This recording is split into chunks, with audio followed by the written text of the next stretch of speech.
Hello friends, welcome to my channel. అందరికీ ఎంతగానో ఉపయోగపడే చాలా మంచి కొత్త టిప్స్ అయితే ఈ వీడియోలో షేర్ చేయబోతున్నాను. మిస్ చేయకుండా ఎండింగ్ వరకు చూసి వీడియో కనుక నచ్చినట్లయితే ప్లీజ్ ఒక లైక్ చేయండి. ఇంకా ఫస్ట్ టిప్ అయితే తెలుసుకుందాము. నార్మల్గా మనం ప్రతిరోజు ఇల్లు తుడిచిన చీపురు అనేది కొన్ని రోజులకు పాడైపోతుంది కదా. ఇలా పాడైపోయిన చీపుని కూడా పడేయకుండా మన ఇంట్లోన నడుము నొప్పి లేకుండా మన శ్రమను తగ్గించుకోవడానికి ఒక మంచి టిప్ని అయితే షేర్ చేయబోతున్నానండి. చాలా బాగా యూజ్ అవుతుంది మనకి ఈ టిప్ అయితే. ఏదైనా ఒక ఓల్డ్ క్లాత్ని తీసేసుకొని నా దగ్గర ఉండే ఒక ఓల్డ్ చీపుర్ని అయితే తీసుకున్నానండి. సో ఈ విధంగా మొత్తం గోడను వీడియోలో చూపిస్తున్న విధంగా ఇలా మొత్తం గోడను కవర్ చేసేసుకోవాలి చీపుర్ని. తర్వాత చీపురు అనేది ముందుకు కొద్దిగా సన్నంగా ఉంది కాబట్టి సో ఈ విధంగా ఫోల్డ్ చేసేసుకొని అదే క్లాత్కు ఉండే చిన్న క్లాత్ పీసెస్ని ఈ విధంగా కట్ చేసి థ్రెడ్ లాగా అయితే ఉపయోగిస్తున్నాను.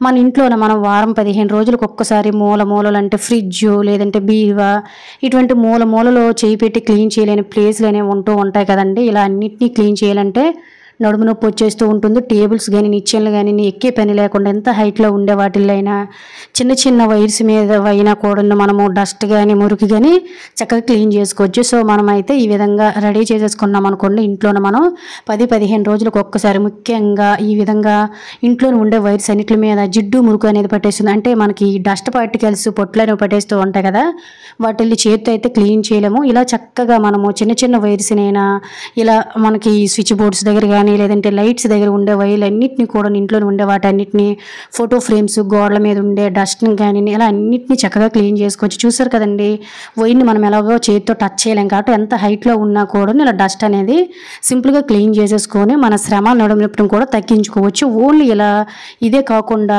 డోరు బ్యాక్ సైడ్ కిటికీలు డోర్ల మీద ఉండే డస్ట్ పార్టికల్స్ గోడల మీద కూడా ఉన్న డస్ట్ పార్టికల్స్ అనేవి ఉంటాయి కదండి. చిన్న ఇరుకుల్లో కూడా మనం చేపెట్టి క్లీన్ చేసుకోలేము.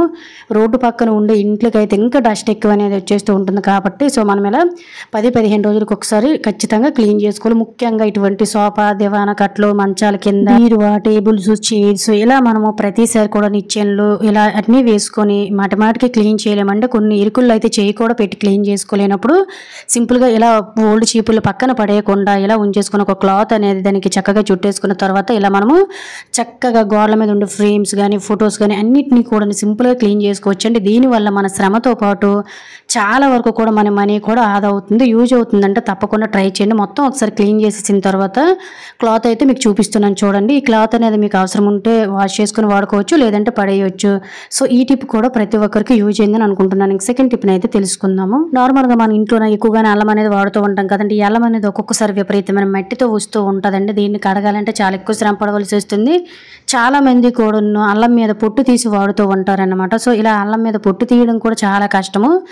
ఎంత అల్లైనా కూడా మనం సింపుల్గా ఎక్కువ శ్రమ పడకుండా మట్టితో పాటు వాటి మీద ఉండే పొట్టు కూడా తీసేయచ్చు. సో దీనికోసం నేనైతే సింక్లోనే డైరెక్ట్గా వాష్ చేసేస్తున్నానండి. ఇలా చాలామంది కూడా అల్లాన్ని నానబెడుతూ ఉంటారు కదా, ఇలా నానబెట్టే పని లేకుండా సింపుల్గా ఇలా ఒక్కసారి వాటర్లో వేసేసుకున్న తర్వాత ఇటువంటి మనము డీప్ ఫ్రై చేసుకోవడానికి ఇటువంటి గరిటెలైనా వాడుతూ ఉంటాం కదండి. సో దానికి ఈ విధంగా వీడియోలో చూపిస్తున్న విధంగా అల్లాన్ని ఇలా పెట్టి 2-3 సార్లు కిందకి పైకి ఈ విధంగా రుద్దామనుకోండి, అల్లం మీద ఉండే పొట్టు అనేది చూడండి ఎంత సింపుల్గా రిమూవ్ అయిపోతుందో. సో మనకు మట్టి కూడా ఇదే విధంగా క్లీన్ అయిపోతుందండి. మ్యాక్సిమం అల్లం మీద ఉండే పొట్టు అనేది మనము వాడుకోవడానికి చూడాలి. సో ఎందువల్లంటే అందులో కూడా మనకి చాలా పోషకాలు హెల్త్ బెనిఫిట్స్ ఉంటాయి. నేను ఎప్పుడు కూడా అయితే అల్లం మీద పొట్టు అనేది పడేయనండి. డైరెక్ట్గా అల్లం వెల్లుల్లి పేస్ట్ అయినా వాడడమైనా ఇలానే వాడుతూ ఉంటాం. ఒక్కసారి చూడండి వీడియోలో క్లియర్గా. ఎవరైతే అల్లం మీద పొట్టు తీయాలి లేదంటే మట్టి కడగాలి అనుకున్నట్లయితే ఎక్కువ శ్రమ పడవలసి వస్తుంది, చేయలేకపోతున్నాం అనుకుంటారు, సింపుల్గా ఇటువంటి చక్కగా ఒక గరిటెని తీసేసుకొని ఇలా చక్కగా రుద్దేసుకోండి. ఒకసారి వీడియోలో అయితే క్లియర్గా చూడండి. అల్లం మీద పొట్టు అనేది నేను ఎంత సింపుల్గా అయితే తీసేసానో. దీని వలన మనము ఎన్ని కేజీల అల్లాన్నైనా సింపుల్గా పొట్టు తీసి మట్టి తీసి కూడా కడిగేసుకోవచ్చు అనమాట. దీనివల్ల మన టైం కూడా చాలా సేవ్ అవుతుంది, యూజ్ అవుతుందండి. తప్పకుండా ట్రై చేసి మీ ఫ్రెండ్స్ అండ్ ఫ్యామిలీకి షేర్ చేయడం అయితే మర్చిపోకండి. ఇంకా థర్డ్ టిప్ అయితే చూద్దాం. నార్మల్ ఇప్పుడు సమ్మర్ కదండి, సమ్మర్లో ఫ్రిడ్జ్ వాటర్లో డ్రింక్స్ ఇవన్నీ తాగే కంటే మట్టి కొండలో నీళ్ళే ఫ్రిడ్జ్ వాటర్లో తయారు చేసుకోవడం కోసం ఒక మంచి టిప్ని అయితే వీడియోలో తెలుసుకుందాము.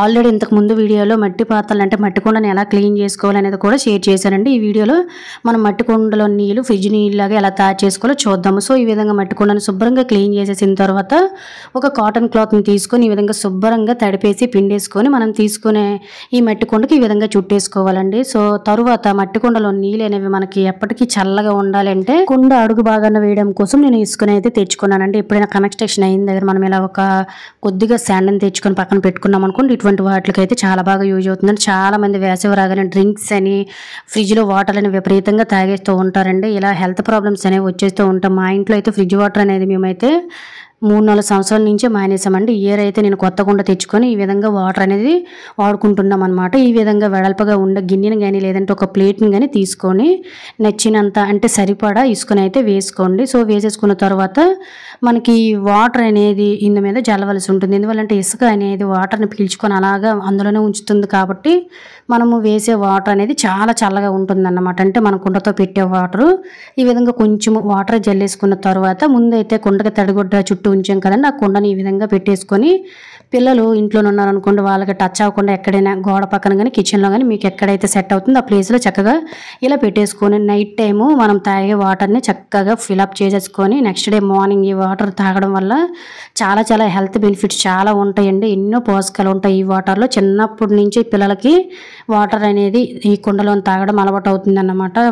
టేస్ట్ కూడా చాలా బాగుంటుంది. అలాగే మనం ఫ్రిడ్జ్లోని వాటర్ కూడా మర్చిపోతామండి, అంత చాలా బాగా కూలింగ్ అయితే ఉంటాయి. రోజుల్లో అందరూ కూలింగ్ వాటర్ డ్రింక్స్ అని ఇవన్నీ వాడుతూ ఉన్నారు కానీ అప్పటి రోజుల్లో ప్రతి ఆఫీస్లో కూడా ఒక మట్టి కుండతో వాటర్ అనేది ఉండేదండి.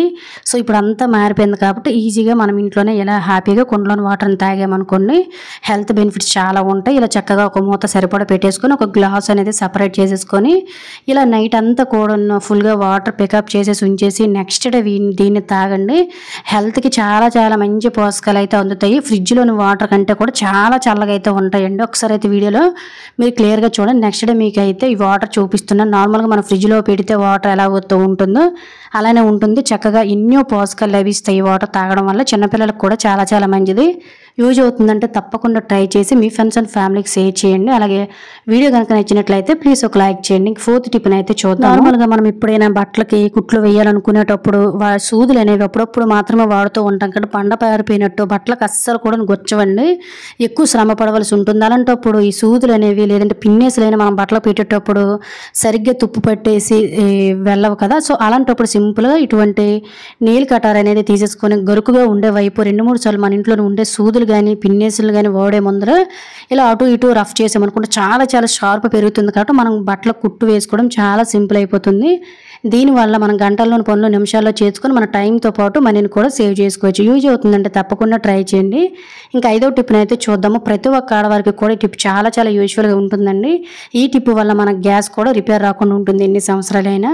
మనం ప్రతిరోజు వంట చేసేసిన తర్వాత గ్యాస్ స్టవ్ అనేది క్లీన్ చేస్తూ ఉంటారు కదా, చాలామంది వాటర్ పోసేసి వారం 10 రోజులకు ఒకసారి కిచెన్ అంతా క్లీన్ చేసేటప్పుడు ఈ వాటర్ పోసేటప్పుడు ఈ బర్నర్స్లోకి వాటర్ అనేది వెళ్ళిపోయి గ్యాస్ అనేది చాలా తొందరగా రిపేర్ అనేది వచ్చేసి ఎర్రమంట అనేది వచ్చేస్తుందండి. ఈ ఎర్రమంట అనేది రావడం వల్ల గ్యాస్ అనేది చాలా వరకు వేస్ట్ అయిపోతూ ఉంటుంది.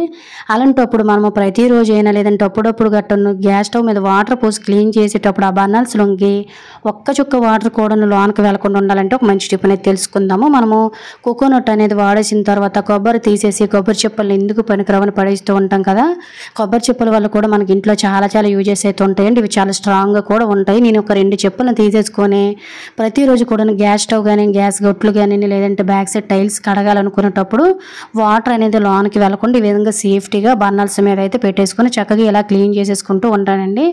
దీనివల్ల ఏంటంటే ఒక్క వాటర్ డ్రాప్ కూడా లోనికి వెళ్ళదు. దీనివల్ల మన గ్యాస్ అనేది ఎప్పటికీ రిపేర్ రాదు, గ్యాస్ కూడా చాలా వరకు సేవ్ అవుతుంది. అలాగే ఫ్రెండ్స్ ఇంకొక చిన్న రిక్వెస్ట్ అండి, ఇంకా మీలో ఎవరైనా మన ఛానల్ సబ్స్క్రైబ్ చేసుకోలేకపోతే ప్లీజ్ సబ్స్క్రైబ్ చేసుకుని పక్కన ఉన్న బెల్ ఐకాన్ ఆల్ యాక్టివేట్ చేసుకున్నారంటే ప్రతిరోజు నేను చేసే వీడియోస్ అన్ని డైలీ నోటిఫికేషన్లు అలా వస్తాయి. అలాగే వీడియో కనుక నచ్చినట్లయితే ప్లీజ్ ఒక లైక్ చేసి మీ ఫ్రెండ్స్ అండ్ ఫ్యామిలీకి షేర్ చేయడం అయితే మర్చిపోకండి. ఈ విధంగా గ్యాస్ బర్నర్స్ బ్యాక్ సైడ్ ఉండే టైల్స్ ఇవన్నీ క్లీన్ చేసేసుకున్న తర్వాత స్టవ్తో పాటు ఇలా వాటర్ పోసి చూడండి, ఒక్క చుక్క వాటర్ కూడా మీకు లోనికి వెళ్ళడమే కాకుండా మన గ్యాస్ స్టవ్ కూడా ప్రాపర్గా ఇరికిరికిల్లోని కూడా క్లీన్ చేసేయచ్చు అనమాట. సో మొత్తం క్లీన్ చేసి ఒక తడిగుడ్డ పొడిగుడ్డతో మొత్తం క్లీన్ చేసి అయితే మీకు చూపిస్తున్నానండి. ఒక్కసారి అయితే బర్నర్స్ అనేవి చూడండి, ఒక్క వాటర్ డ్రాప్ కూడా వెళ్ళలేదన్నమాట. ఈసారి ఎప్పుడైనా గ్యాస్ స్టవ్ క్లీన్ చేయాలనుకునేటప్పుడు గ్యాస్ స్టవ్ ఎన్ని సంవత్సరాలైనా రిపేర్ రాకుండా ఎర్రమంట రాకుండా గ్యాస్ సేవ్ అవ్వాలంటే సో ఈ విధంగా ట్రై చేసి చూడండి. సో దీనివల్ల మన టైంతో పాటు మనీ కూడా ఆదా అవుతుంది. సో ఇది ఫ్రెండ్స్ ఈరోజు వీడియోలో అయితే టిప్స్.